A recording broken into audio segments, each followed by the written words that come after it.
The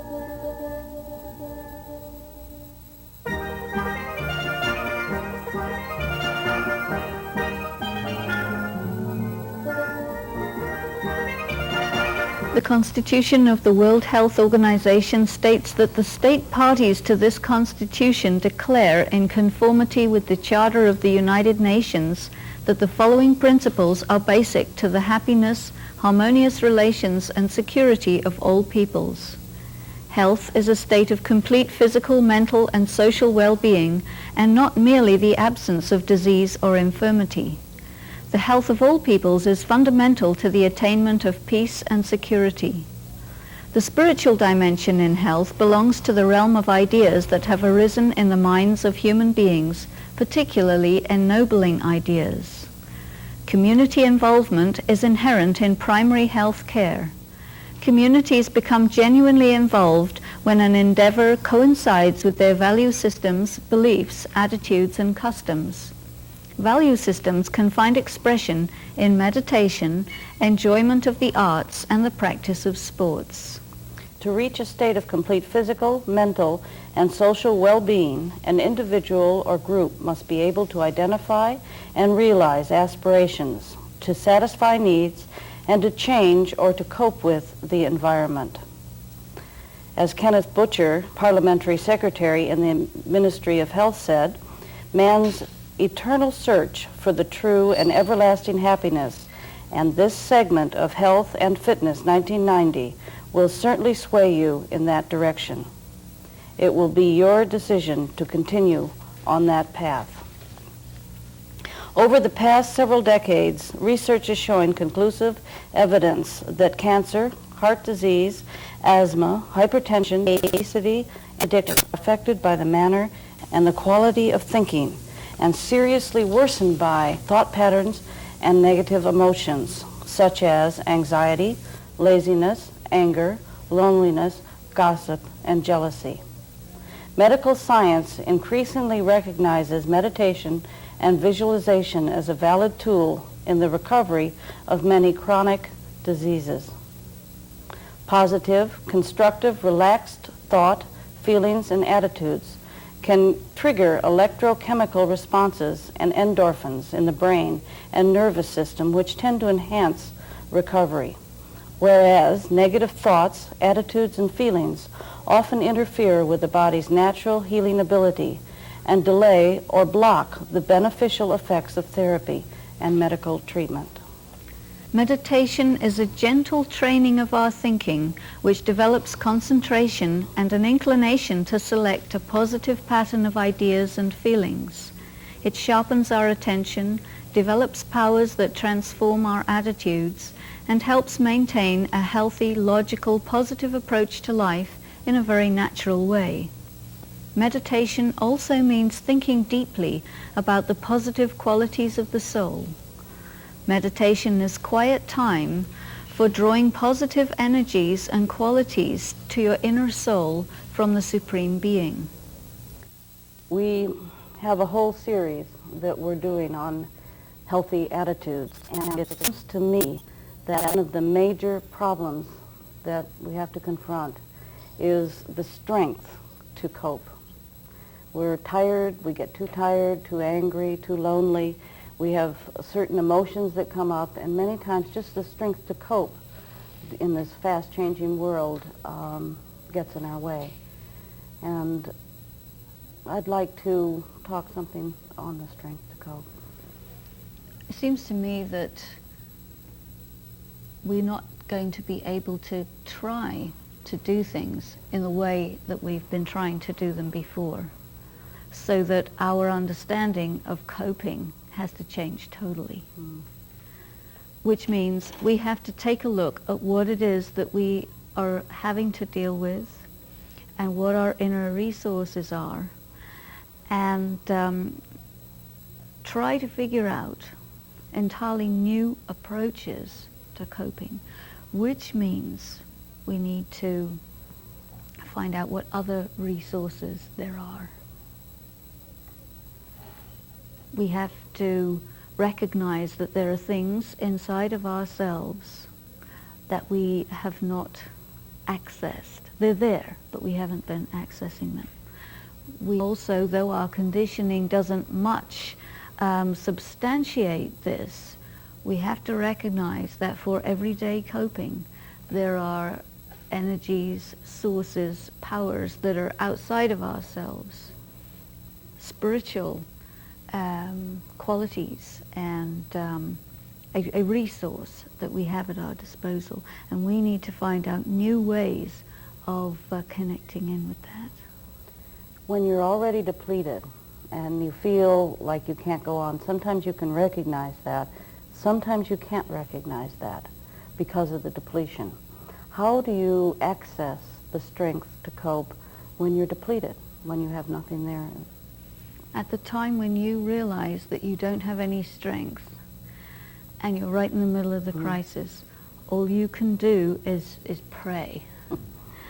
And what we are having to realize is that though that has worked in the past, it's not working the way that we need something to work.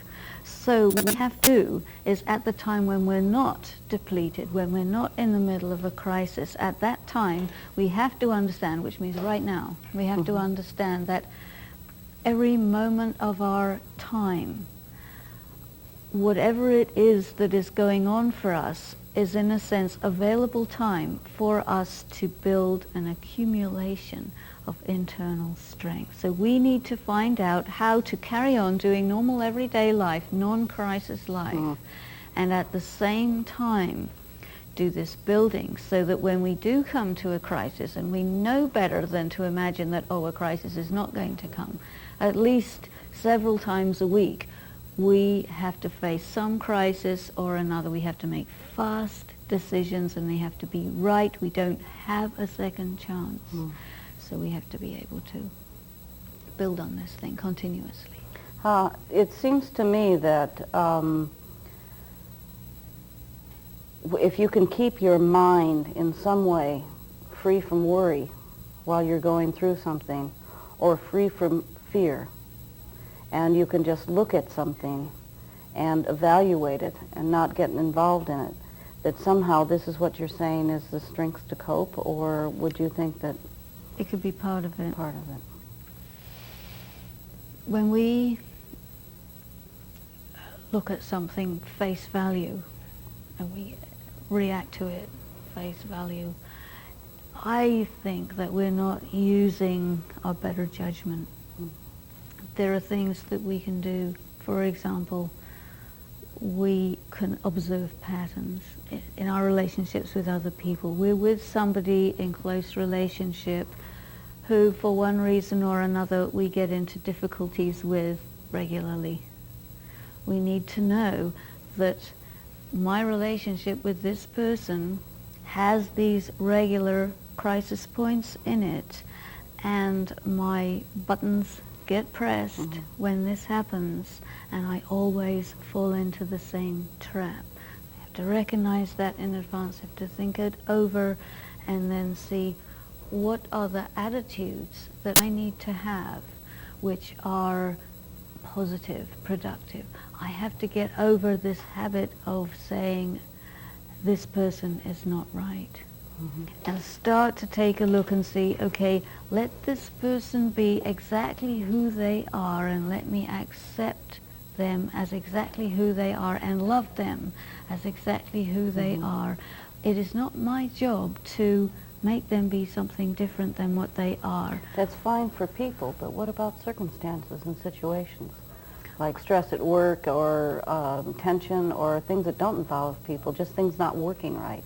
Well, the computer will break down, and it makes a difference to machines how I approach them. It's a subtle thing, but I feel that when we're cool and easy about it, and prepared for it to break down, and be willing to be patient with it and let it be what it is, a fallible machine, a fallible human being, a fallible day, and all the time try to bring the attention back to the self and say, all right, this is doing what it is doing. What can I do which is going to help. Because if I react negatively to it, I'm just going to be adding fuel to the fire, and I know better than to do that. There's a word that I've heard used, not often, but I've heard it used, called empowerment. What does empowerment mean exactly? It sounds to me like you're talking about empowerment. Yes. Or the lack of it.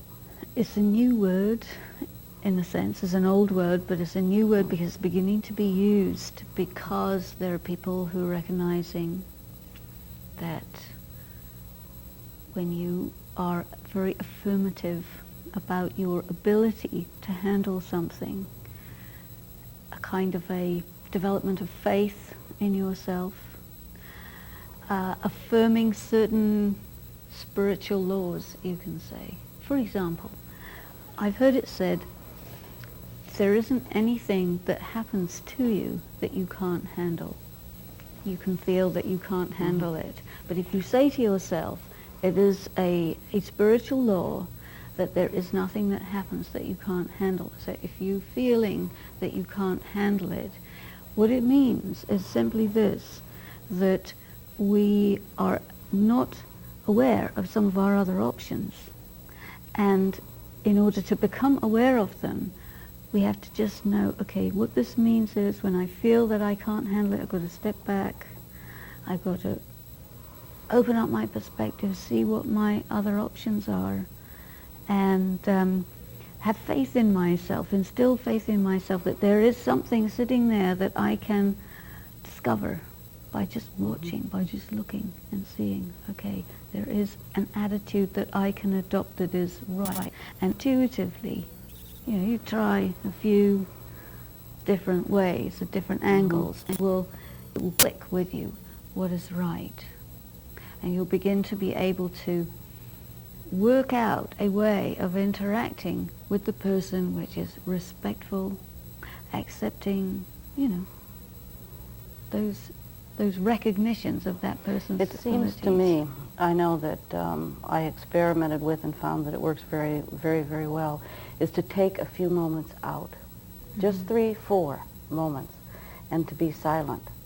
A lot of times if you can recognize that you're in a situation where you're going to run out of strength and that your coping abilities are becoming on edge, if you can take just a few moments to be quiet and actually change the atmosphere, actually change just for a moment, when you go back into action again, sometimes you will have found the strength in just those 3 minutes to be able to have thought rather than act, and then your actions will become less, or more, I should say, more to your advantage. Now, you have had to handle some quite severe pain.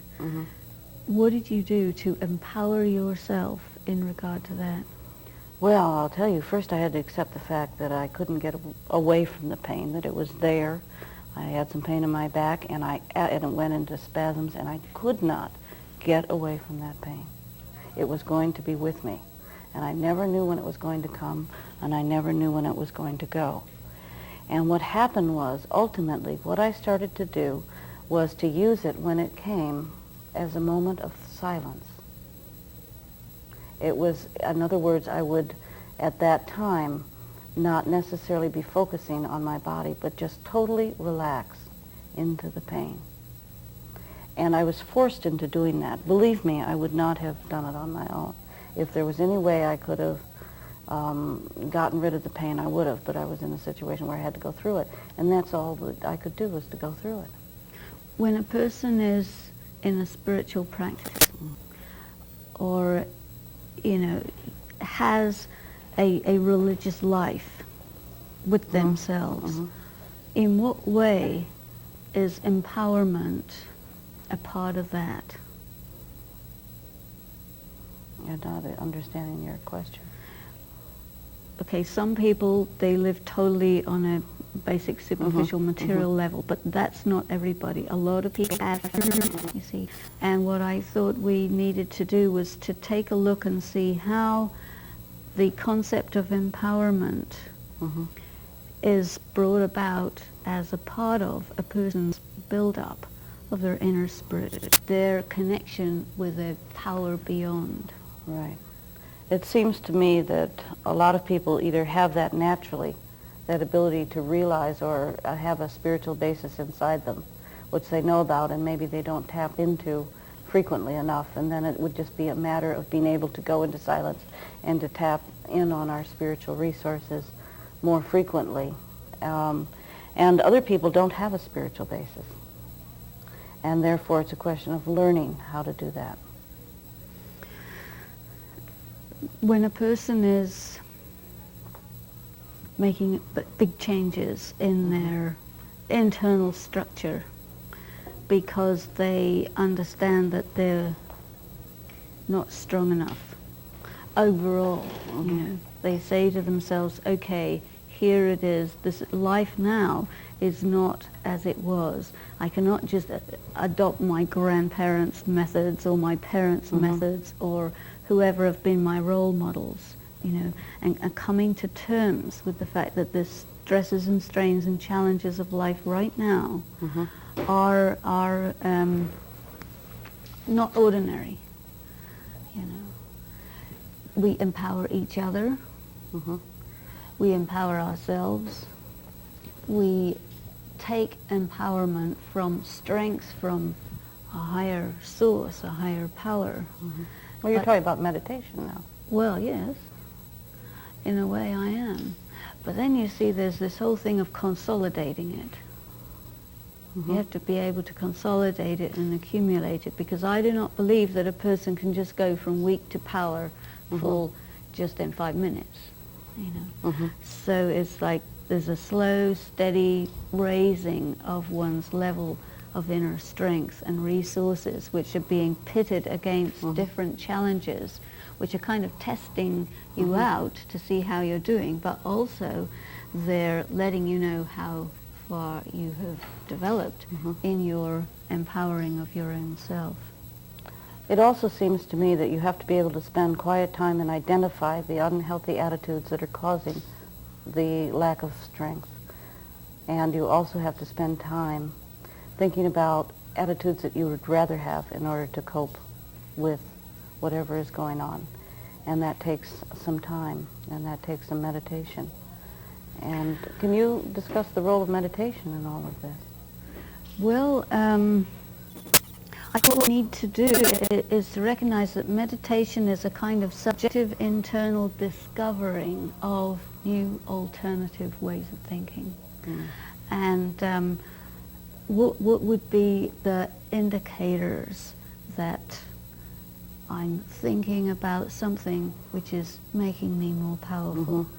So, for example, we know that the climate inside your head, the weather inside your head, varies according to the kinds of thoughts you spend time thinking.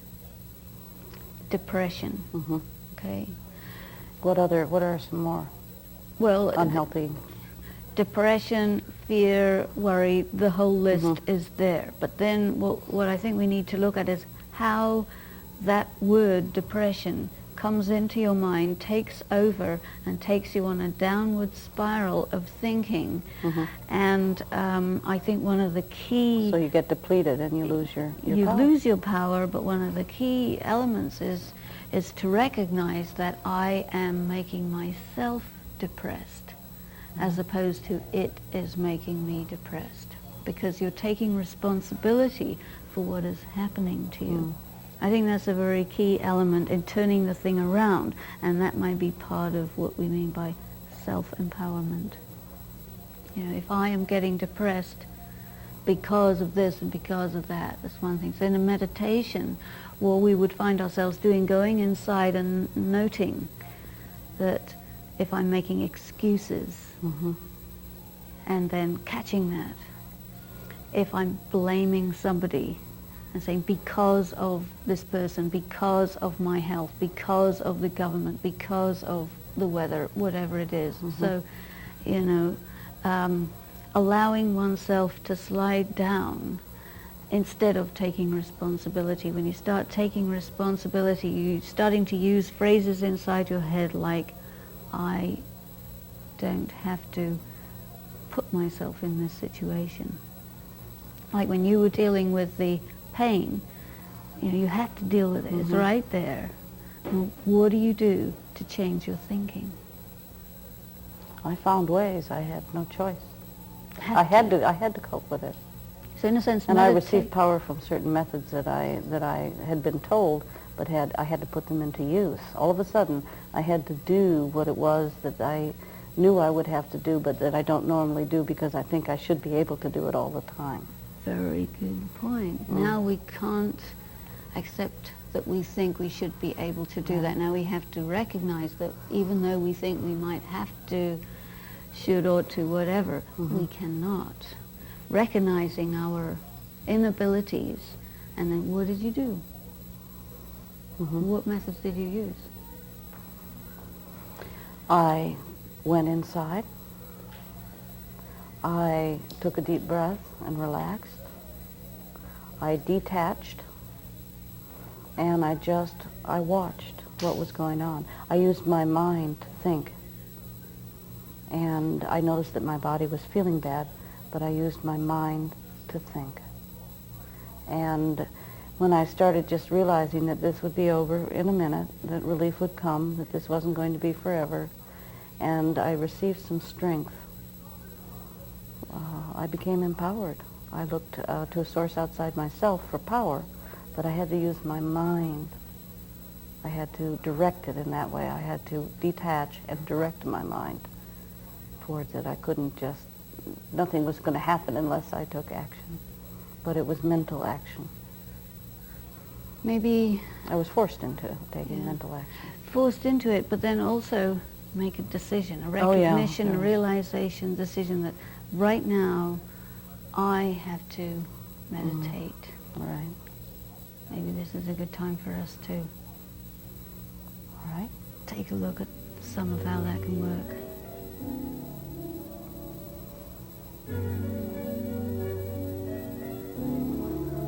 I take a deep breath.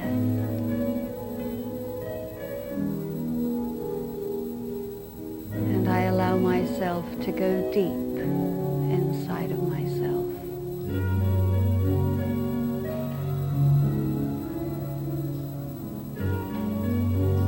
I feel all the parts in my physical body that are tense and taut. And I make myself comfortable. I relax myself. And then with my thoughts, I start to feel capable of being at peace. It's as if I move into an atmosphere that helps me to be peaceful.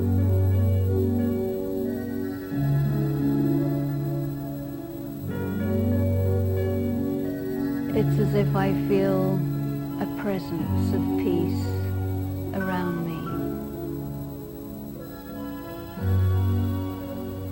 And this level of peace is only a thought away. It takes just a decision to step to that place and be in touch. And when I do this, I feel in touch with my real self. It makes me feel strong and competent, so that when I turn my attention to that higher being that is the strength of my inner life, it's as if there's a closeness,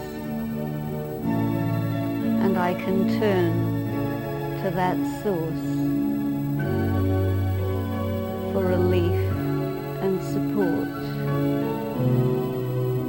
because I'm on the same level by my thinking.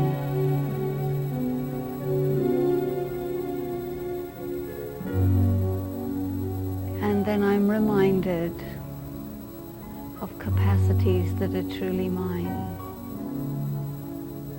And I seem to be able to tolerate much more. I can relax into it and make it disappear.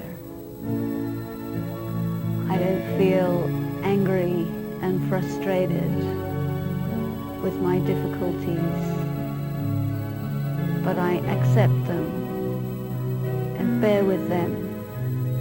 I'm willing to endure them. I get into a position where I can turn them around. So I'm not in conflict with them, but I'm working with them, working through them.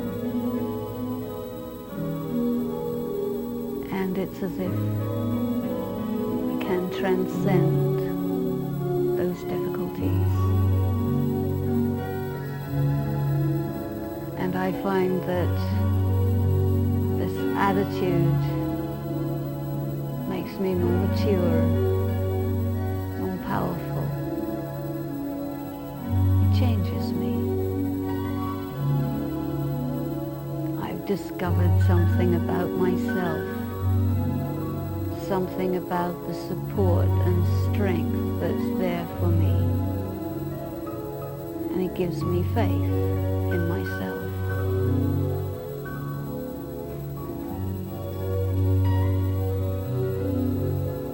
It allows me to be quite easy,